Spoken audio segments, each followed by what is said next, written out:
Video ഇപ്പോഴാണ് പ്രചരിക്കുന്നതെങ്കിലും സംഭവം നടന്നത് 5 വർഷങ്ങൾക്ക് മുന്നെയാണ്. അമേരിക്കയിലെ മിയാമി കോർട്ടിൽ 2015 വിചാരണയ്ക്കായി കുറെ കുറ്റവാളികളെ ഹാജരാക്കി. ജഡ്ജി മിൻഡി ഗ്ലേസർ കുറ്റവാളികളിൽ ഓരോരുത്തരെയായി വിചാരണ ചെയ്യുകയായിരുന്നു. അങ്ങനെ ആർത്തർ ബൂത്ത് എന്ന കുറ്റവാളിയുടെ ഊഴമായി.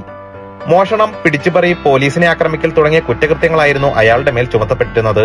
അയാളെ വിചാരണ ചെയ്യുന്നതിനിടയിൽ മിൻഡി ഗ്ലേസർക്ക് അയാളുടെ നിൽപ്പും ഭാവവും സംസാരവും ഒക്കെ വളരെ സുപരിചിതമായി തോന്നി.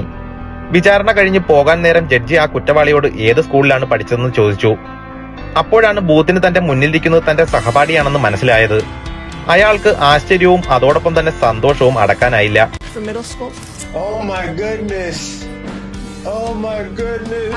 അപ്പോൾ മിൻഡി ഗ്ലേസർ തന്റെ സഹപ്രവർത്തകർക്ക് ബൂത്തിനെ പരിചയപ്പെടുത്തി കൊടുത്തു.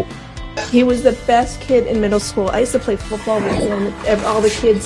തന്റെ ക്ലാസ്സിലെ ഏറ്റവും മിടുക്കനായ കുട്ടിയായിരുന്നു ബൂത്ത് എന്നും തങ്ങൾ ഒരുമിച്ച് ഫുട്ബോൾ കളിച്ചിട്ടുണ്ടെന്നും ഒക്കെ ഗ്ലേസിയർ അവരോടായി പറഞ്ഞു. ബൂത്തിനെ ഈ ഒരു അവസ്ഥയിൽ കണ്ടതിൽ തനിക്ക് അതിയായ ദുഃഖമുണ്ടെന്ന് കൂടി പറഞ്ഞതോടെ ബൂത്ത് അവിടെ നിന്നും പൊട്ടിക്കരഞ്ഞു. അത് അയാൾക്ക് താങ്ങാവുന്നതല്ലായിരുന്നു. ക്ലാസ്സിലെ മിടുക്കനായിരുന്ന ബൂത്ത് പിന്നീട് ഡ്രഗ്സിനും ഗാംബ്ലിങ്ങിനും ഒക്കെ അടിമപ്പെട്ട് ഒരു കുറ്റവാളിയായി മാറുകയായിരുന്നു. പല കുറ്റകൃത്യങ്ങളിലായി പല തവണ ജയിലിലും കിടന്നു. ഇനിയെങ്കിലും നല്ല ജീവിതം നയിക്കണമെന്ന് ബൂത്തിനെ ഉപദേശിച്ച ഗ്ലേസിയർ അയാൾക്ക് $40,000 ബോണ്ടിന്മേൽ ജാമ്യവും അനുവദിച്ചു നൽകി.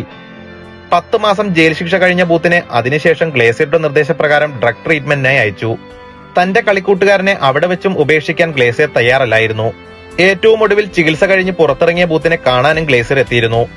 ബൂത്തിനെ ഉപേക്ഷിച്ചു പോയ ഭാര്യയുമായായിരുന്നു ഗ്ലേസിയർ ബൂത്തിനെ കാണാൻ എത്തിയത്. ജീവിതം അങ്ങനെയാണ്.